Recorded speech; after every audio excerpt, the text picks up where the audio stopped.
네, 오늘은 요한계시록 46번째 시간으로 거대한 붉은 용이란 제목으로 요한계시록 12장 3절, 딱 한 절을 우리가 공부하도록 그렇게 하겠습니다. 우리가 지난 시간에 배웠던 것은 한 여자입니다. 그리고 한 남자아이가 누구인가에 대해서 우리가 공부했는데 오늘은 거기에 맞선 거대한 붉은 용이 이제 등장을 하게 됩니다. 여러분, 용이라는 것은 이 유교 사상에 젖어 있는 우리나라와 이쪽 동남아 일대에서는 굉장히 신비스러운 그러한 동물이고요. 그리고 상상의 동물로 그렇게 생각을 하고 있습니다. 그러나 분명히 용은 실존합니다. 하나님께서는 그 정체를 분명히 사탄이라고 규명하셨습니다. 자, 요한계시록 12장에 등장하는 이 용은 하늘에서 전쟁을 벌이다가 그는 쫓겨납니다. 그리고 계시록 20장에서는 결박되어서 끝없는 구렁에 1000년 동안 갇히게 되죠. 계시록 20장 3절에 그를 끝없는 구렁 속에 던졌으며 그를 가두고 그 위에 봉인을 하였으니 그 1000년이 찰 때까지 그가 더 이상 민족들을 속이지 못하게 하려 함이라. 그런즉 그 뒤에 그가 반드시 잠시 동안 풀려나야만 하느니라 라고 하셨습니다. 천년왕국 동안에는 이 거대한 붉은 용 사탄이 묶여서 나타나질 못합니다. 자, 근데 우리가 지금 성경을 보게 되면 여러 군데에서 용들에 대한 표현이 나옵니다. 그래서 우리는 용들과 사탄에 대해서는 구분을 할 줄 알아야 합니다. 이는 양들은 많지만 어린 양 예수 그리스도는 한 분이신 것 같습니다. 사자들이 많지만 유다 지파의 사자는 오직 한 분이십니다. 예수 그리스도십니다. 이 세상에 수많은 뱀들이 있습니다. 그러나 옛뱀이라 불리는 바로 그 사탄은 야생뱀이 아닙니다. 그는 그룹이었던 마귀가 사탄으로 변한 거죠. 용들 역시 마찬가지입니다. 용들도 많이 있지만 그 중에 거대한 용은 사탄입니다. 계시록 12장 9절에 그리하여 거대한 용이 쫓겨났으니 마귀라고도 불리고 사탄이라고도 불리는 그 옛뱀 곧 온 세상을 온 세상을 속이는 자라. 그가 땅으로 쫓겨났고 그의 천사도 그와 함께 쫓겨났더라라고 했습니다. 거대한 용, 그 옛뱀은 마귀 그리고 사탄이라고 불리는 영적 존재임을 말씀하고 있습니다. 바로 이 사탄은 창세기에서 여자를 속였죠. 그리고 욥을 고소하기도 했습니다. 다윗을 격동시켜서 인구조사를 하게도 했습니다. 또 예수님을 광야에서 시험한 자가 바로 사탄입니다. 성경에서는 이 포도주를 용의 독이라고 말씀하고 있습니다. 용의 독. 신명기 32장 33절에 그들의 포도주는 용들의 독이요 라고 했습니다. 포도주는 용들의 독입니다. 사탄은 어떠한 상징적이나 비유적인 존재가 아니었습니다. 실질적으로 문자적으로 존재하는 그러한 실제하는 존재입니다. 자, 먼저 우리는 용에 대해서 한번 살펴보겠습니다. 저 하늘, 그 깊음의 바다에는요, 용들이 있습니다. 시편 74편 13절, 14절입니다. 당신께서 당신의 힘으로 바다를 나누셨나이다. 당신께서 물들 속에 용들의 머리들을 부수셨나이다. 당신께서 리바이돈의 머리들을 산산이 부셨고 광야에 거주하는 백성에게 음식이 되도록 그를 주셨나이다 라고 했습니다. 자, 여기 보시면요, 용들의 머리도 나오고 리바이돈의 머리라고 나와요. 그러면 이 용들 중에는 리바이돈이 있다는 겁니다. 그가 이제 그곳에서 왕으로서 존재하고 있는 거고, 또 이들의 이 머리를 광야에 거주하는 백성에게 음식이 되도록 주었다고 그렇게 합니다. 자, 이들의 이 용들을 물속에 있는 용들은요, 이들을 천사들의 음식이 되었다고는 말씀이 있습니다. 시편 78편 25절에 사람이 천사들의 양식을 먹었도다. 이것은 만나를 말합니다. 광야 때. 바로 그것이 용들의 머리입니다. 그분께서 그들에게 음식을 배부를 만큼 보내셨도다라고 했습니다. 자, 천사들의 양식, 바로 그 용들을 잡아서 천사들이 양식으로 먹었다는 것입니다. 독특하죠? 그러나 이것은 사실입니다. 다시 시편 74편으로 돌아오게 되면 광야에 거주하는 백성에게 음식이 되도록 그를 주셨나이다라고 했습니다.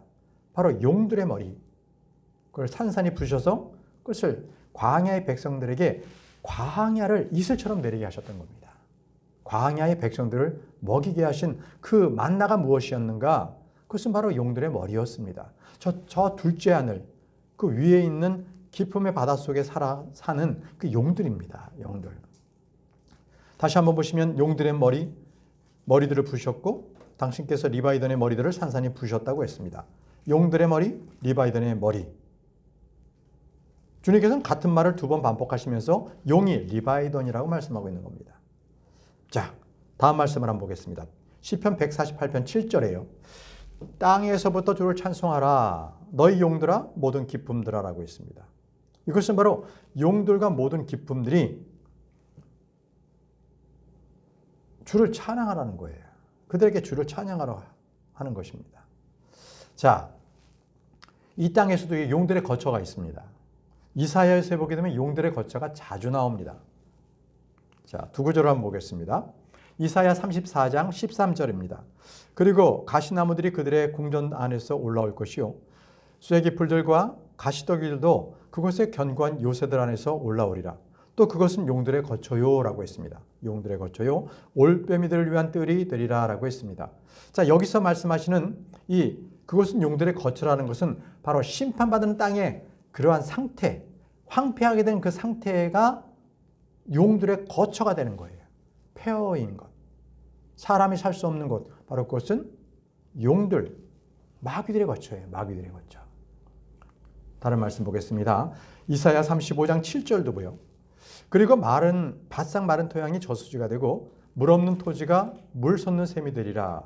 용들이 각각 누워있던 거처에는 풀이 갈대들과 골풀들과 함께 있으리라. 이 얘기는 뭐냐면 메시아 왕국 때의 영광을 말씀하고 있는 거예요. 이 땅이 다시 한번 이제 소생하게 되는데 그때 물 없는 땅에 물들이 샘이 솟고요. 용들의 거처로 폐허가 됐던 그러한 삭막했던 땅에 풀들이 자랄 것이라는 말씀을 하고 있는 거예요. 언제? 메시아 왕국 때.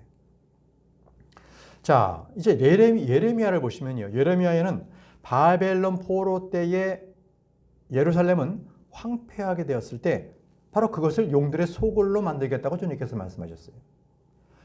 주님으로부터 명령을 거부한 그들, 이스라엘 백성들을 향한 바로 그 땅은 황폐하게 되었고 그것이 바로 용들의 소굴이 되는 것입니다. 예레미야 9장 11절입니다.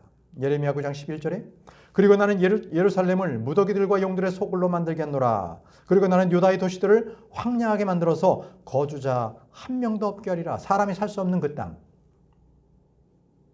용들의 소굴이 된 그 땅은 예루살렘이었어요. 예루살렘. 모두가 다 바벨론으로 쫓겨가고요. 예루살렘에서 사람이 살 수 없는 바로 그런 황무지가 됐던 거죠. 그것을 바로 용들의 소굴이라고 말씀하셨습니다. 그것이 실제 마귀들이 그곳에 살고 있는 그런 거처가 된 것이죠.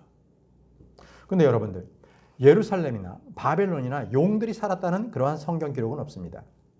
그 말씀은 뭐냐면 이것은 바로 용들은 영적인 존재인 마귀를 말씀하고 있는 거기 때문에 그렇습니다. 마귀입니다. 또 주님의 영광이 떠난 그 예루살렘, 또 주의 백성들이 죄로 말미암아 포로가 되어버린 바로 그것이 바로 용들의 거처가 된 것이죠. 계시록에 보면요, 이 바벨론은요 창녀의 땅이고 가증한 것들의 엄입니다. 그것은 바로 마귀들의 거처 그리고 부정한 영의 요새가 된 곳이라고 말씀하고 있습니다. 계시록 18장 2절입니다. 그리고 그가 우렁찬 목소리로 매우 힘있게 외치며 이같이 말하였더라. 거대한 바벨론이 무너졌도다. 그런즉 그 바벨론이 마귀들의 거처와 각각의 부정한 영의 요새와 각각의 불결하고 증오스러운 새의 세장이 되었도다라고 했습니다. 바벨론이요 마귀들의 거처 그리고 각각 부정한 영의 요새가 되었어요. 여러분, 그래서 계시록 12장에 나오는 용이라고 하는 것은 바로 거대한 붉은 용. 이것은 마귀요 사탄을 말하고 있는 겁니다. 다시 말씀드리지만 이것은 상징이나 비유가 아니라 실존하는 바로 실존 자체를 하는 인물을 표현하고 있는 것입니다. 자, 이제 오늘 본문 말씀으로 돌아가도록 하겠습니다. 계시록 12장 3절입니다. 그리고 하늘에 또 다른 이적이 나타났으니 보라, 7 머리들과 10뿔을 지녔고 7 왕관들이 그의 머리 위에 있는 거대한 붉은 용 한 마리라고 했습니다. 자, 여러분 여기 지금 거대한 붉은 용 한 마리의 그 용모를 한번 보십시오. 머리가 7개인데요. 뿔은 10개입니다. 그런데 7 머리에 왕관을 써 있다라는 것이죠. 왕관을 써 있다. 이것은 바로 기름 부음을 받은 그 덮는 그룹이었던 루시퍼가 타락을 해서 바로 붉은 용이 된 바로 그 모습입니다. 그 모습을 보여주고 있어요. 요한은 이 하늘에서 큰 이적을 통해서 여자를 보았고, 그리고 하늘에 있는 그 용을 직접 본 겁니다. 주님께서 계시로서 보여주셨어요. 그래서 다시 한번 우리가 말씀을 확인해 보면 바로 이 용은 사탄이요 마귀라는 것을 그가 사도 요한이 기록을 한 거죠. 그 계시를 보고서 계시록 12장 9절에 그래 거대한 용이 쫓겨났으니 마귀라고도 불리고 사탄이라고도 불리는 그 옛뱀 곧 온 세상을 속이는 자라. 그가 땅으로 쫓겨났고 그의 천사들도 그와 함께 쫓겨났더라. 거대한 용이 쫓겨났다고 했습니다. 그 누구의 그 옛뱀, 바로 에덴의 동산에서 이브를 속였던 자, 바로 그 거대한 용이 쫓겨난 겁니다. 자, 이로써 분명히 이 용은요 신화나 전설에서 나타나는 그러한 어떤 그 신비스러운 존재가 아닙니다. 사람들이 용 꿈을 꾼다 그러면 아주 행운이 오는 걸로 아는데, 여러분 실질적으로 성경에서 말씀하시는 용은 청룡도 아니고 흑룡도 아니고 황룡도 아닙니다. 붉은 용입니다. 그가 바로 루시퍼입니다. 루시퍼. 자, 여기 이제 보시면 7 머리들과 10뿔을 지녔고 7 왕관들이 그의 머리 위에 있다고 했습니다. 용의 용모를 지금 얘기하고 있는 거예요. 머리 위에 7개의 왕관은요, 그가 땅으로 내려왔어요. 그 짐승이 땅으로 내려왔을 때는 그의 뿔에 의해 왕관으로 바뀝니다. 지금은 머리 위에 7 머리에 왕관이 7개가 있는데, 그가 땅으로 내려왔을 때는 10뿔 위에 10개의 왕관을 쓰고 있는 그런 형태로 표현해요. 왜? 그가 이제는 땅의 지배자, 통치권자이기 때문에 그렇습니다. 계시록 13장 1절입니다. 이어서 내가 바다 위에 서서 한 짐승이 바다에서 일어나는 것을 보았으니 7 머리들과 10뿔을 가졌고, 아까 그 사탄을 말하고 있잖아요. 7 머리들과 10뿔. 그 뿔들 위에는 10개의 왕관이 있으며, 자 이제 땅에 내려온 그를 봤을 때 뿔들 위에는 10개의 왕관이 있다고 합니다. 머리가 아니라 뿔들 위에. 그리고 그들의 머리 위에는 신성모독하는 이름이 있었더라라고 기록하고 있습니다.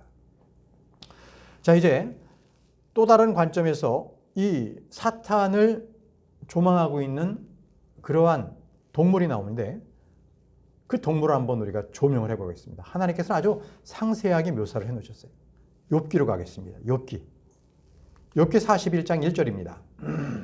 너는 낚싯바늘로 리바이던을 끌어낼 수 있겠느냐? 아니면 내가 늘어뜨리는 끈으로 그의 혀를 끌어낼 수 있겠느냐라고 합니다. 자, 여기서 나오는 리바이던의 모습을 보시면요, 아주 기괴하지만 그 기세가 엄청납니다. 그래서 사람이 그 리바이던을 보게 되면 기가 꺾일 정도라고, 기가 꺾인다고 말씀을 하고 계세요. 욥기 41장 9절입니다.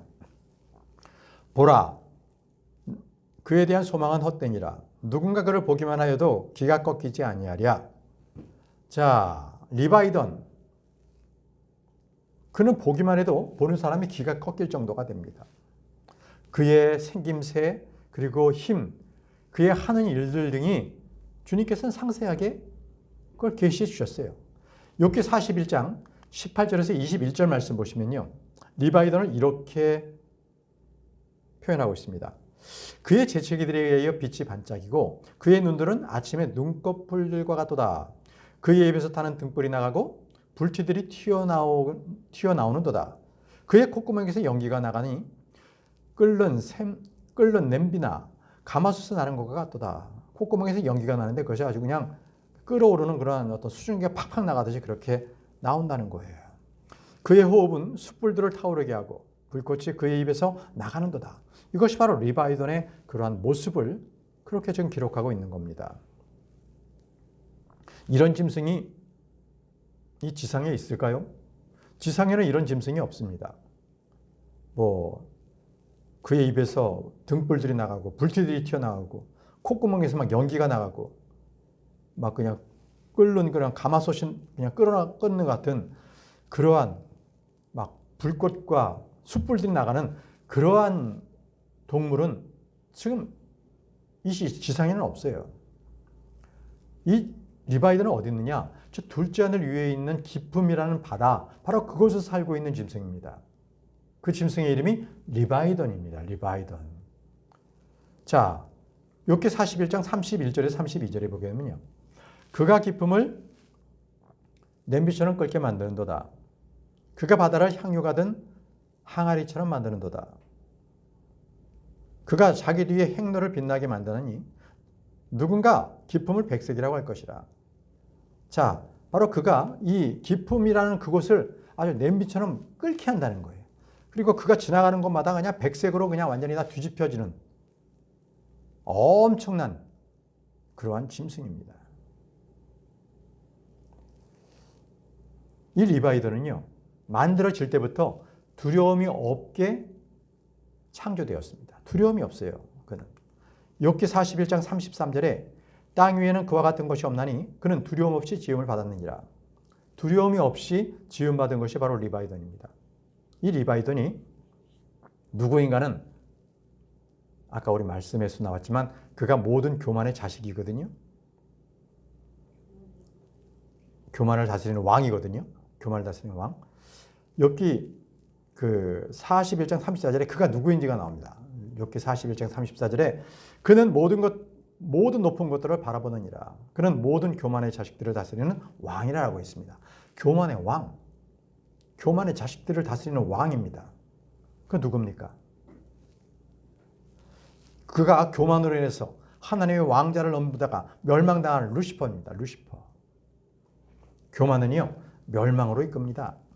잠언 16장 18절에 교만은 멸망에 앞서가고 거만한 영은 몰락에 앞서가느니라고 했습니다. 교만한 자는 멸망합니다. 루시퍼가 멸망했습니다. 그는 자신을 하나님과 견주면서 높이려고 했던 자입니다. 그래서 그는요, 언제나 나타날 때마다 빛의 천사로 가장합니다. 고린도서 11장 14절에 그런즉 놀라워할 일이 아니니 사탄 자신도 빛의 천사로 가장되어 있기 때문이라. 사탄 그 자체가 빛의 천사로 자신을 가장합니다. 그래서 사람을 유혹하죠. 그는 이 땅을 다스리는 그러한 통치자고요. 이 세상의 신이라고 불립니다. 고린도후서 4장 4절에 이 세상의 신이 그들 안에서 믿지 않는 자들의 생각들을 가렸으니 하나님의 형상이신 그리스도의 영광스러운 복음의 빛이 그들에게 비치지 않게 하려는 것이라고 했습니다. 이 세상의 빛 바로 루시퍼, 사탄이었습니다. 그는 이 세상의 교만한 자식들을 다스리는 왕입니다. 주님께서는 그가 리바이던이라고 했고요. 또 다른 이름은 뒤틀린 뱀이라고 했습니다. 보시죠. 이사야서에 나옵니다. 이사야 27장 1절입니다. 그날에 주께서 그분의 격하고 거대하고 강한 칼로 그 꿰뚫는 뱀 리바이던, 곧 뒤틀린 뱀 리바이던을 벌하시리라. 그래야 그분께서 바다에 있는 그 용을 살해하시리라. 자, 둘째 하늘, 저 위에 있는 기품의 바다에 있는 그 용, 뒤틀린 뱀 리바이던, 바로 그를 말씀하고 있는 겁니다. 그가 왕관을 썼다는 것은 이 세상의 왕국을 통치하고 있는 자라는 얘기라고. 자, 여기서 우리는요, 이 영적 통치자, 이 세상을 다스리는 영적 통치자에 대해서 잠시 알아보고 이제 말씀을 마치도록 하겠습니다. 자, 이 세상을 다스리는 영적 존재들 어떤 것들이 있나? 먼저 정사, 권능, 세력, 통치권이 있습니다. 에베소서 1장 21절에 이 세상뿐만 아니라 다가올 세상 안에서 모든 정사와 권능과 세력과 통치권과 이름 지어진 각각의 이름보다 훨씬 뛰어나게 하셨으며 라고 했을 때 여기서 모든 정사와 권능, 세력과 통치권은 영적 존재를 말하고 있습니다. 또 영적 존재가 나타나는 말씀은 에베소서 3장 10절인데요. 거기는 하늘들의 처소에 있는 정사들, 권능들을 말씀하고 있습니다. 하늘들에 있는 처소들. 그 처소에 정사와 권능이 있는 건데 보겠습니다. 이는 교회를 통하여 이제 하늘의 처소들이 있는 정사들과 권능들에게 하나님의 다양한 지혜를 알게 하려는 의도시니. 자, 저 하늘 처소들에도 정사들과 권능들이 있다는 거예요. 정사들과 권능이 있다. 그래서 우리 주님께서는, 예수님은요, 이 모든 정사와 권능의 머리가 되신다고 하십니다. 골로새서 2장 10절입니다. 골로새서 2장 10절에 그런즉 너희는 그분 안에서 온전하니 그분께서는 모든 정사와 권능의 머리시라. 예수 그리스도께서 모든 정사와 권능의 머리가 되십니다. 또 정사, 권능, 이 세상의 어둠의 주관자, 그리고 높은 곳들의 영적 사악함, 이것이 바로 또 영적 존재들입니다. 에베소서 6장 12절입니다. 에베소서 6장 12절.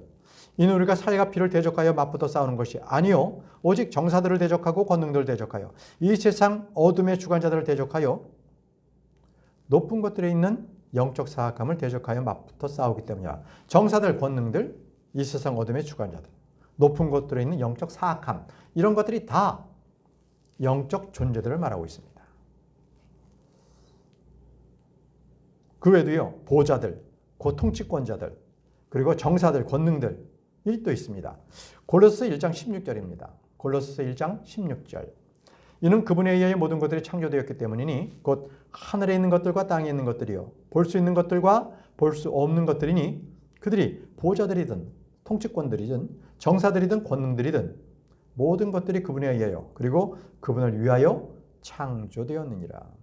보좌들, 통치권들, 정사들, 권능들. 자, 이렇게 우리가 지금 성경에 나오는 영적 존재들을 살펴봤습니다. 그러면 실제 이 영적 존재가 활동하는 모습을 한 가지 예로 우리가 사례를 보고 마치도록 하겠습니다. 다니엘입니다. 다니엘이 이스라엘 민족이 장차당할 고난에 대해서 계시를 받았습니다. 그래서 그것이 너무 끔찍해서 다니엘은 21일 3주 동안 금식을 하며 애도하며 기도하고 있었습니다. 그때 영적 통치자들이 나옵니다. 다니엘입니다. 다니엘 10장 12절에서 13절, 다니엘 10장 12절에서 13절입니다.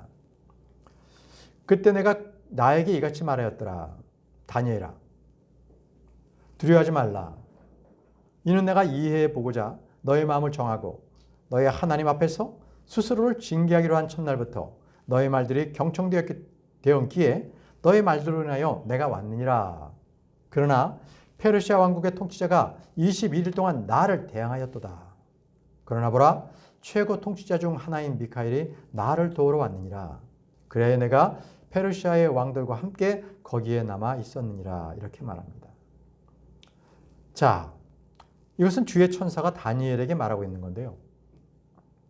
페르시아의 통치자가 21일 동안 나를 대항했다는 것은 어떻게 영적인 존재 주의 천사를 페르시아 왕이 실질적으로 눈에 보이지 않는 그 영적 존재를 대항할 수가 있겠습니까? 이건 그런 말이 아닙니다. 바로 영적 존재 중에서는 페르시아 왕국의 통치권을 가진 통치가 있다는 거예요. 통치자가 있다는 것입니다. 영적인 통치권이 있어야 바로 이 땅에서도 영적 통치가 바로 이 땅에도 그대로 통치가 이어지는 거예요. 미카엘은요, 이스라엘의 영적 통치자거든요. 자, 그래서 이렇게 얘기합니다. 미카엘이 다니엘 10장 20절에 그때 그분께서 이같이 말씀하셨느니라. 너는 어떤 이유에서 내가 너에게 왔는지 아느냐? 그리고 이제 나는 페르시아의 통치자와 싸우기 위하여 되돌아갈 것이라. 그런즉 보라, 내가 떠난 후에 헬라의 통치자가 올 것이라. 자, 역사적인 거를 그대로 영적으로 먼저 예언하는 거예요. 페르시아의 통치자와 싸워서 페르시아 통치자가 물러가면 어느 통치자가 오냐면 헬라 통치자가 오는 거예요. 그러니까 메데 페르시아가 제국이 멸망하면 그 다음에 바로 헬라 제국이 들어선다는 것이죠. 그러니까 영적 통치자가 패배해서 떠나가면 바로 그 다음 영적 통치자가 오는데 똑같이 이 땅에서도 그 역사가 그대로 반영이 된다는 것입니다. 놀라운 일이죠. 그러니까 이 땅에 있는 모든 권세는요, 이 하늘에도 공중에도 똑같이 영적 존재들이 있다는 거예요. 그 권위자들이 있다는 것입니다. 권위자들이 한 시대가 끝나서 그가 멸망하고 떠나가면 다른 시대가 오면 이 땅에서도 똑같은 다른 나라의 제국이 세워진다는 것이죠. 자, 오늘은 영적 전쟁, 그리고 영적 존재, 먼저 거대한 붉은 용, 리바이던이라고 불렸던 바로 그 사탄, 그 영적 존재에 대해서 우리가 공부를 했습니다. 자, 오늘은 여기까지 공부하도록 하겠습니다. 자, 수고하셨습니다. 기도하겠습니다.